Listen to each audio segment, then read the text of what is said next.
Hello students, our today's topic is sonography. Sonography is a technique in which ultrasonic sound waves are used to find out the defects in the internal organs of our body. Sonography ही अशी technique आहे की तिच्याद्वारे आपल्या internal body part मध्ये काही defects असतील तर ते शोधून काढता येते. जसं आपल्या बॉडी पार्ट मध्ये एखाद्या पेन होत असेल किंवा कुठे इंजुरी झाली असेल किंवा एखाद स्वेलिंग आलं असेल किंवा इन्फेक्शन असेल एखादं, तर त्या सोनोग्राफी टेक्निकच्या आधारे आपल्याला त्याचं रिझन फाइंड आउट करून त्याच्यावर असं प्रॉपर डायग्नोसिस केलं जातं. जनरली सोनोग्राफीचा मोस्ट यूज कुठे होतो तर गरोदर मातेच्या गर्भातील बाळाची ग्रोथ ही बरोबर होते आहे किंवा नाही ते तपासण्यासाठी यूज होतो.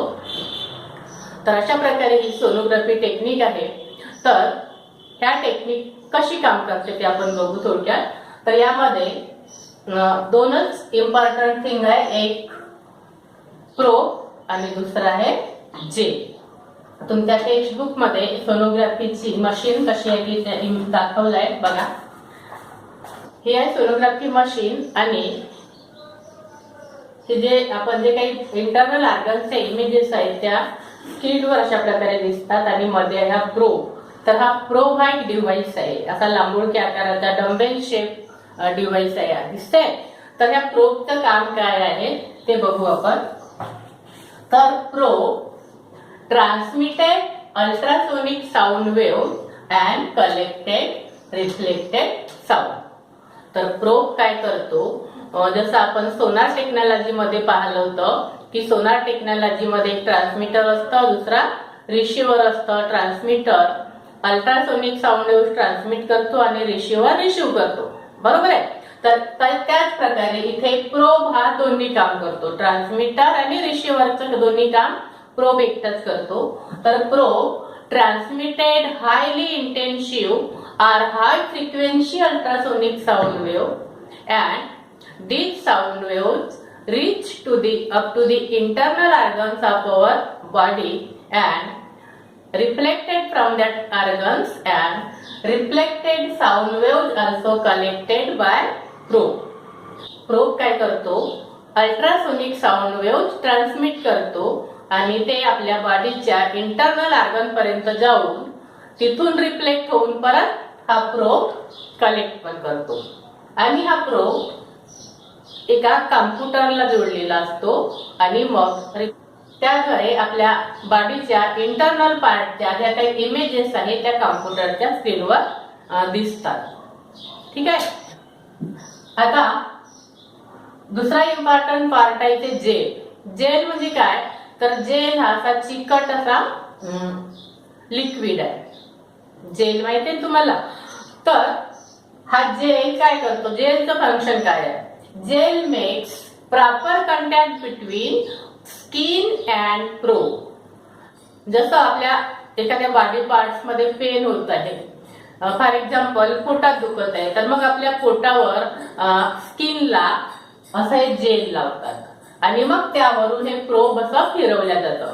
तर काय होतं, ह्या जेलमुळे काय होतं, प्रोब आणि स्किन याच्यामधलं जे फ्रिक्शन आहे ते कमी होतं आणि त्या प्रोब ज्या साऊंड वेव्ह हा जो प्रोब ट्रान्समिट करतो त्या वेव्ह आपल्या इंटरनल ऑर्गन पर्यंत स्किन थ्रू पोहोचायला मदत होते. तर अशा प्रकारे जेलचं काम आहे. परत हे जे अल्ट्रासोनिक साऊंड वेव्ह आहे हे खूप हायली इंटेन्सिव्ह असतात आणि त्यामुळे आपल्या स्किनचा पार्ट डॅमेज सुद्धा व्हायची भीती असते. तर त्याचं प्रोटेक्शन सुद्धा त्यापासून जेल देतो.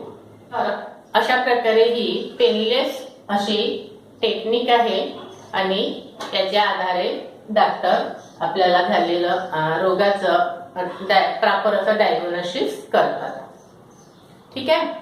नंतर आता याचा मिसयूज कुठे होतो, तुम्हाला माहिती असेल गर्भलिंग चाचणी तुम्ही शब्द ऐकला असेल. सोनोग्राफीद्वारे गरोदर मातेच्या गर्भाशयामध्ये जे काही बाळ वाढतं त्याला म्हणतात फिटस. काय म्हणतात? फिटस म्हणजे गर्भ किंवा भ्रूण. हे अनडेव्हलप चाइल्ड असते.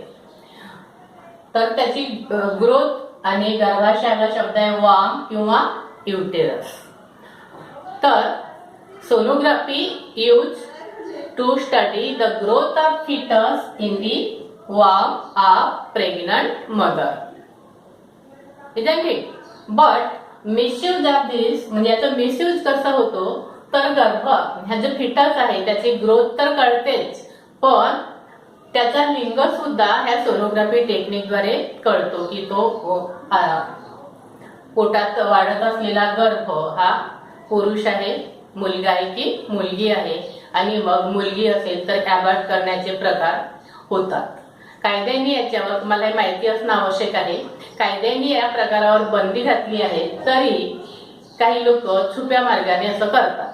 आणि समजा असं झालं हा गैरप्रकार उघडकीस आला तर काय होतं ते गर्भलिंग करणारा जो डॉक्टर आहे तो गरोदर माता आणि तिच्या अख्ख्या कुटुंबाला शिक्षा होते. म्हणून तुम्हाला माहिती असायला हवं. ठीक आहे, आपण इथेच थांबूया.